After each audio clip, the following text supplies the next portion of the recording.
चलिए देखते हैं आज हम मूल अधिकार यानी कि फंडामेंटल राइट।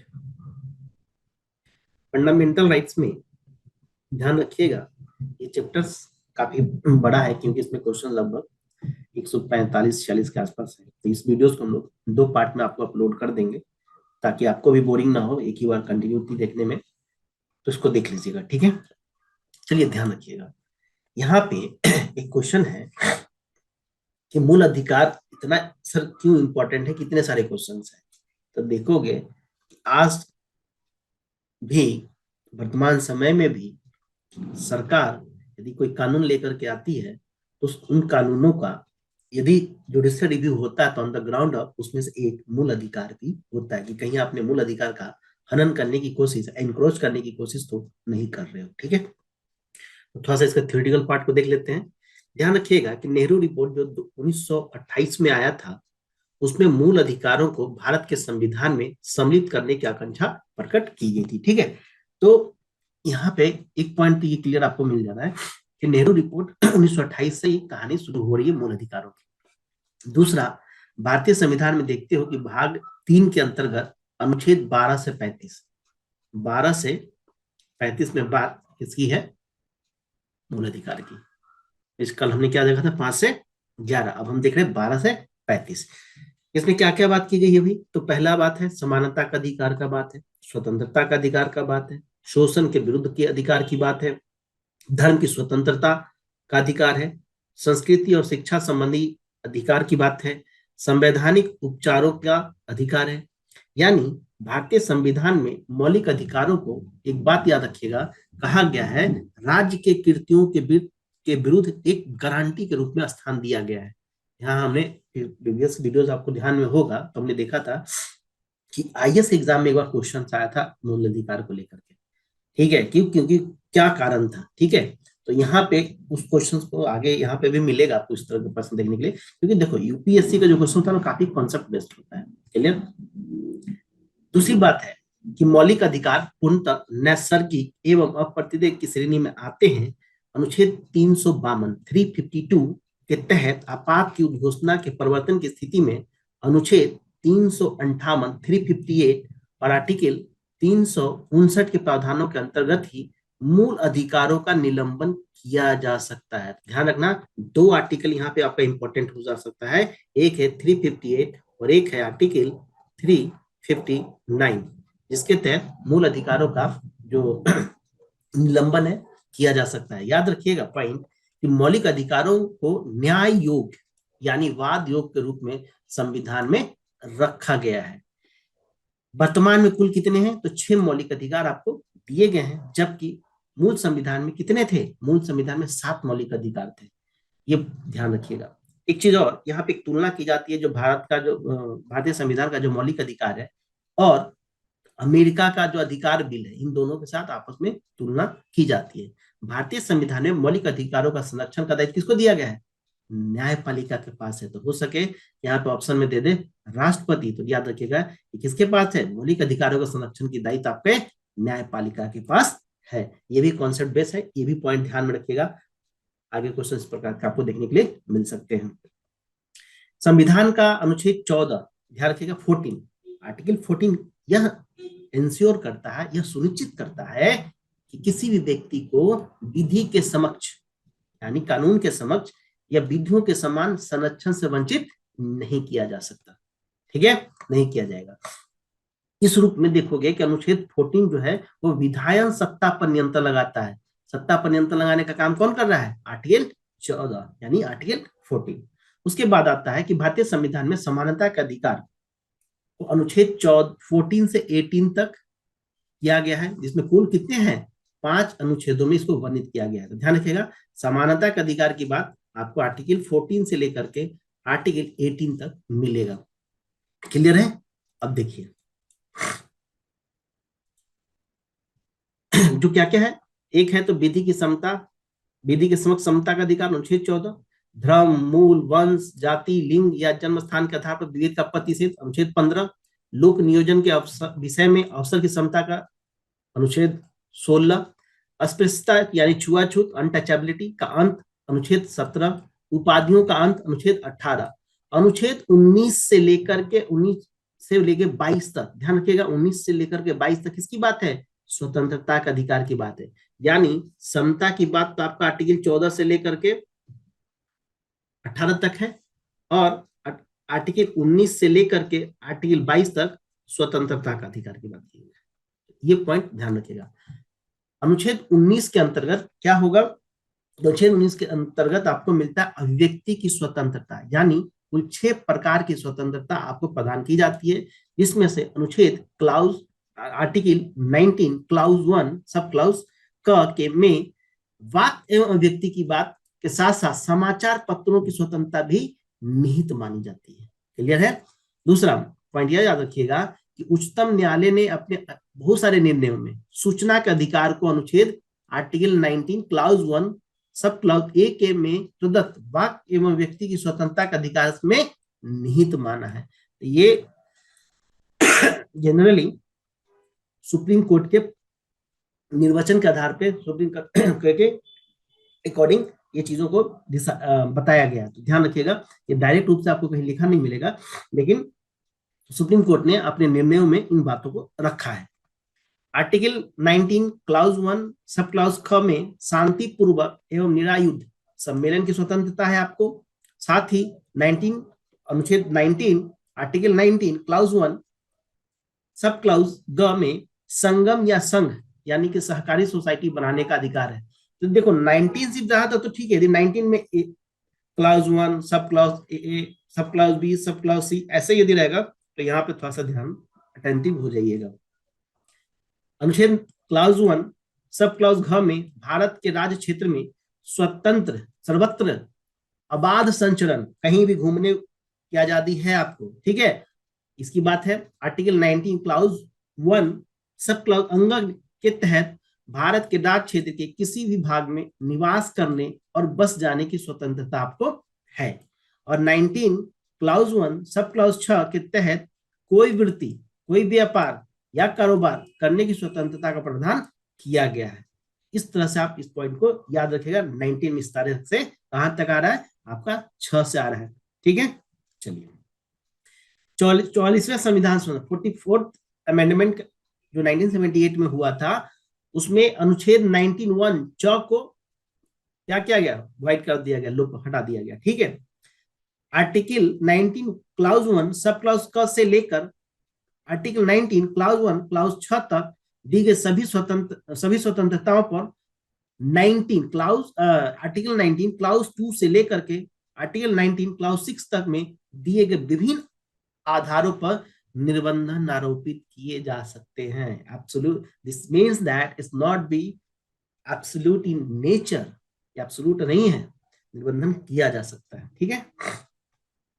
अब ध्यान से समझिएगा, अनुच्छेद 20 का संबंध अपराधों के लिए दोष सिद्धि के संबंध में संरक्षण से और अनुच्छेद 21 का संबंध प्राण एवं दैहिक स्वतंत्रता के संरक्षण यानी जीवन के अधिकार से एवं अनुच्छेद 21 का शिक्षा के अधिकार से संबंधित है। तो ये दोनों पॉइंट याद रखिएगा, 20 आर्टिकल 20 आर्टिकल 21 और आर्टिकल 21 का।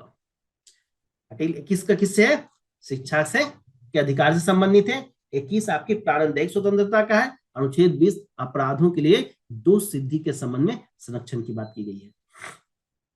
अनुच्छेद 22 में कुछ ऐसे दशाओं में गिरफ्तारी और निषेध से संरक्षण का प्रावधान किया गया है। भारतीय संविधान के अनुच्छेद 24 में 14 वर्ष से कम आयु के जो बच्चे हुए खनन तथा परिसंकट में, बहुत डेंजरस ऐसा कोई काम है जिसमें लगाने से रुकने की बात है, यानी नियोजन को निषिद्ध करता है। जबकि अनुच्छेद 23 मानव के दुर्व्यापार एवं बलात्कार श्रम का प्रतिषेध करता है। क्लियर है? भारतीय संसद द्वारा निर्मित सिविल अधिकार संरक्षण अधिनियम 1955 के अंतर्गत भारतीय समाज में अस्पृश्यता को दंडनीय अपराध घोषित किया गया। तो ध्यान रखिएगा, एक तो अस्पृश्यता किससे संबंधित है? आर्टिकल 17, ठीक है। और दूसरा, इसको दंडनीय अपराध कब कैसे बनाया गया? तो दंडनीय अपराध बनाने के लिए सिविल अधिकार संरक्षण अधिनियम 1955 के तहत। भारतीय संविधान के अनुच्छेद 21 में प्रयुक्त दैहिक स्वतंत्रता शब्दावली में संचरण यानी कहीं से कहीं भी आने जाने का अधिकार यानी विदेश भ्रमण भी निहित है। और आगे मैं आपको बताऊंगा इसमें इसी के तहत आप देखोगे कि मेनका गांधी मामला भी आता है जब उनका पासपोर्ट रिलीज नहीं किया जाता है। उच्चतम न्यायालय ने जीवन साथी चुनने के अधिकार को मूल अधिकार मानते हुए उसे अनुच्छेद 21 में निहित माना था। ये यूपीएससी में क्वेश्चन आए भी थे। उच्चतम न्यायालय ने उन्नीकृष्णन बनाम आंध्र प्रदेश बनाम आंध्र प्रदेश मामला 1993 में संविधान के अनुच्छेद 21 के कार्य क्षेत्र का विस्तार करके शिक्षा के अधिकार को उसमें शामिल किया था। किसमें? कब? 1993 वाले केस बाद में। धार्मिक स्वतंत्रता का अधिकार अनुच्छेद 25 के अंतर्गत प्रत्येक व्यक्ति को अपने धर्म का प्रचार करने का अधिकार है, जिसमें सिखों का कृपान धारण करने, आपको पता है ना सिख के चार क की बात होती है, चार कक्का की बात होती है, ठीक है, धर्म रखने और का अधिकार समाहित किया गया। वहीं भारतीय संविधान के अनुच्छेद 26 आर्टिकल 26 धार्मिक कार्यों के प्रबंधन की स्वतंत्रता से संबंधित है, जबकि आर्टिकल 29 का संबंध अल्पसंख्यक वर्गों के हितों के संरक्षण से है और अनुच्छेद 30 अल्पसंख्यक वर्गों के शिक्षा संस्थानों की स्थापना एवं प्रशासन करने के अधिकार से संबंधित है। तो याद रखना 26 से लेकर के 26, 29 और 30, ठीक है, 26 आर्टिकल 26 आर्टिकल 29 और आर्टिकल 30, इसमें कंफ्यूज नहीं होएगा क्योंकि यहाँ पे कंफ्यूजन हो जाएगी। क्योंकि अनुच्छेद 30 अल्पसंख्यक वर्गों के शिक्षा संस्थानों की स्थापना उसका प्रशासन गवर्नेंस करने की अधिकार है। आर्टिकल 29 कहता है अल्पसंख्यक वर्गों के हितों के संरक्षण की बात की गई है। इसमें क्लियर है? जो 44वां संविधान संशोधन 1978 में हुआ था, ध्यान रखिएगा कि उसमें संपत्ति के अधिकार को मूल अधिकार से हटाकर अनुच्छेद 300 का 300 आर्टिकल 300 क में डाल दिया गया। क्या क्या बनाया इसको विधिक अधिकार बना दिया गया। पहले मूल अधिकार था लेकिन ये विधिक अधिकार होता है। भारतीय संविधान के अनुच्छेद 52 आर्टिकल 32 के अंतर्गत संवैधानिक उपचारों का अधिकार उल्लेखित है। तो ये भी याद रखिएगा 32 को, तो हम लोग पहले भी चर्चा कर चुके हैं।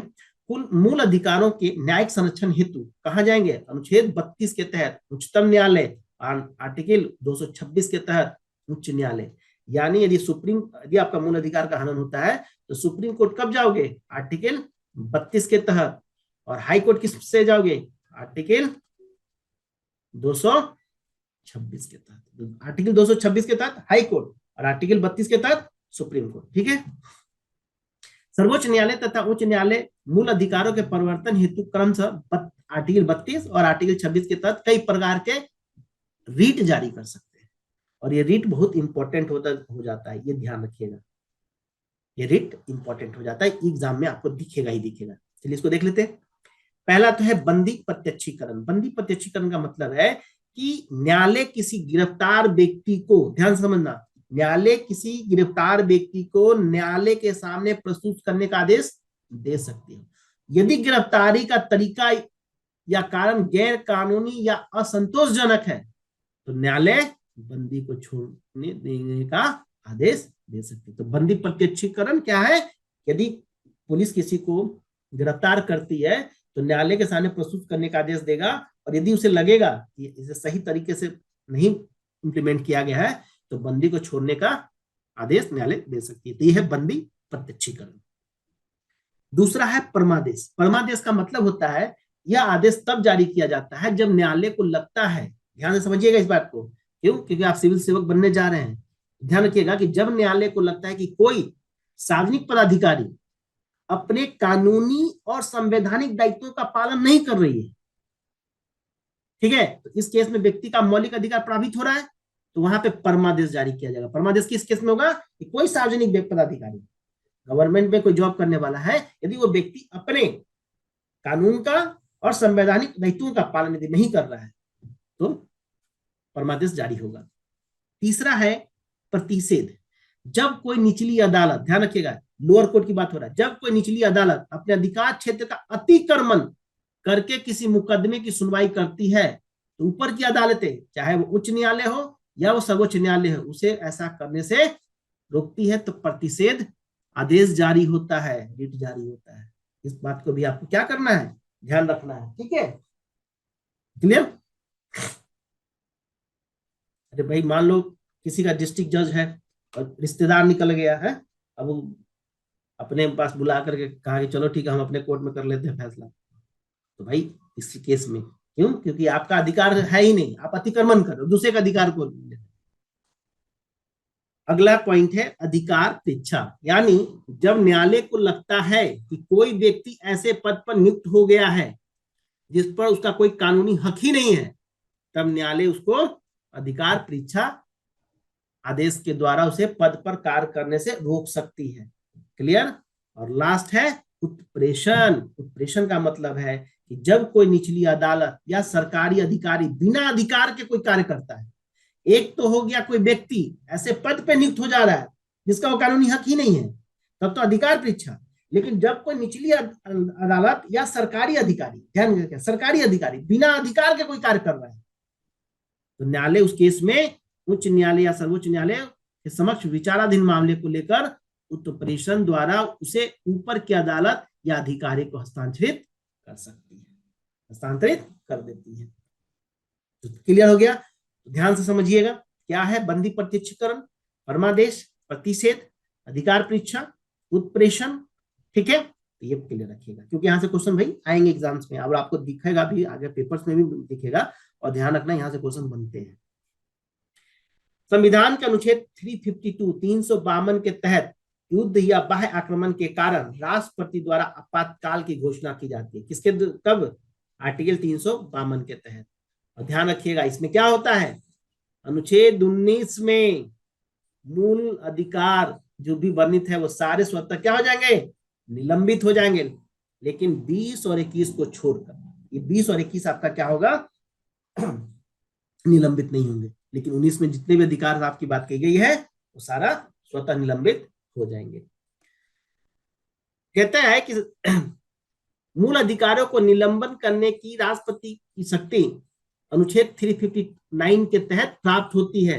देखो 352 के तहत तो बाह्य आक्रमण में आपातकाल की घोषणा होगी, लेकिन जो आर्टिकल 19 के सारे प्रावधान जो स्वतः निलंबित हो तो उसका पावर राष्ट्रपति को कहां से मिलता है, तो राष्ट्रपति को उसका पावर मिलता है 359 आर्टिकल 359 के तहत।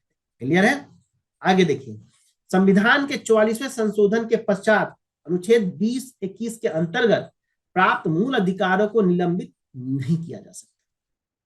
ठीक है, तो 20 और 21 आपका निलंबित नहीं होगा, और ये बात कहां से आ रही है, ये आ रही है संविधान के 44वें संशोधन के पश्चात।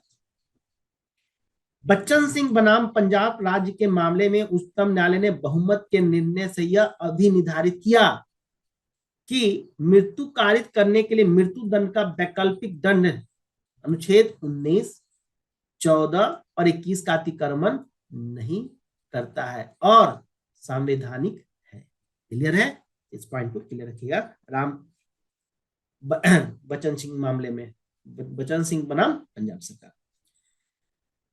ठीक है, तो चलिए अब हम लोग क्वेश्चंस को देखते हैं, आगे के क्वेश्चंस को। पहला क्वेश्चन क्या है, निम्नलिखित में से कौन से कारक किसी उदार लोकतंत्र में स्वतंत्रता की सर्वोत्तम सुरक्षा को नियत करता है। ठीक है, ध्यान से पढ़ना। कह रहा है कि निम्नलिखित में से कौन सा कारक किसी उदार लोकतंत्र में स्वतंत्रता को सर्वोत्तम सुरक्षा के को नियत करता है। पहला, एक प्रतिबद्ध न्यायपालिका, दूसरा शक्तियों का विकेंद्रीकरण, दूसरा, अच्छा 2021 का ही क्वेश्चन है, ज्यादा पुराना क्वेश्चन नहीं है, निर्वाचित सरकार और शक्तियों का पृथक्करण। बताइए क्या होगा। स्वतंत्रता का सर्वोत्तम सुरक्षा को नियत करता है, किसमें आएगा आंसर, प्रतिबद्ध न्यायपालिका, शक्तियों का केंद्रीकरण, निर्वाचित सरकार, शक्तियों का पृथक्करण। बिल्कुल शक्तियों का पृथक्करण। क्यों भाई, तो देखो प्रतिबद्ध न्यायपालिका का मतलब क्या होता है, पहले तो इस पॉइंट को समझोगे तो क्लियर हो जाएगा। कहता है कि जब न्यायपालिका सरकार या सत्तारूढ़ दल की नीतियों के संदर्भ में प्रतिबद्ध हो, यानी ऐसी न्यायपालिका सरकार की नीतियों के विरुद्ध जाकर नागरिकों, विशेषकर मत भिन्नता रखने वाले लोगों की स्वतंत्रता की सुरक्षा नहीं कर सकती। क्यों, क्योंकि प्रतिबद्ध है सरकार के कानून के प्रति, सरकार जो नीतियां बनाएगी उसके प्रति। दूसरा, शक्तियों का केंद्रीकरण, लोकतांत्रिक संरचना में शीर्ष नेताओं के पास ही निर्णय क्षमता का संकेंद्रण होगा। क्यों, क्योंकि ये शक्तियों का केंद्रीकरण करोगे, उस केस में क्या होगा, तानाशाही प्रवृत्ति को बल मिलेगा, इससे भी नागरिकों की स्वतंत्रता प्रभावित नहीं होती है। और तीसरा, निर्वाचित सरकार नागरिकों की प्रतिनिधि होने के कारण स्वतंत्रता का संरक्षण मानी जाती है, परंतु निर्वाचित सरकार की स्थिति में भी अल्पमत नागरिक की स्वतंत्रता विभिन्न प्रकार से प्रभावित हो सकती है। लेकिन बात जब शक्ति के पृथक्करण का आता है, यानी इसमें 3 अंग होंगे, विधायिका, कार्यपालिका, न्यायपालिका की शक्तियों के स्पष्ट पृथक्करण से इस स्थिति में शासन के किसी एक अंग द्वारा अपनी शक्तियों का दुरुपयोग करने पर दूसरे अंग द्वारा उसका विरोध किया जाता है, और इस प्रकार देखोगे शासन के तीनों अंगों में संतुलन बना रहता है एवं तानाशाही प्रवृत्ति के समुचित रूप से रोकथाम संभव है। इसलिए आंसर क्या होगा कि शक्तियों का जो पृथक्करण है वो किसी भी उदार लोकतंत्र में नागरिकों की स्वतंत्रता की सर्वोत्तम सुरक्षा को नियत करता है। देखते हो ना कि आप विधायिका कोई कानून बनाती है, सुप्रीम कोर्ट उसको रिव्यू कर लेती है, तो कहीं ना कहीं आपको स्वतंत्रता का संरक्षण तो करे ना, बैकग्राउंड पे, किस ग्राउंड पे, fundamental right, DPSP, basic structure of the constitution, इस आधार पे। ठीक है, ठीक है। तो चलिए अगला क्वेश्चन नंबर 2 देखते हैं।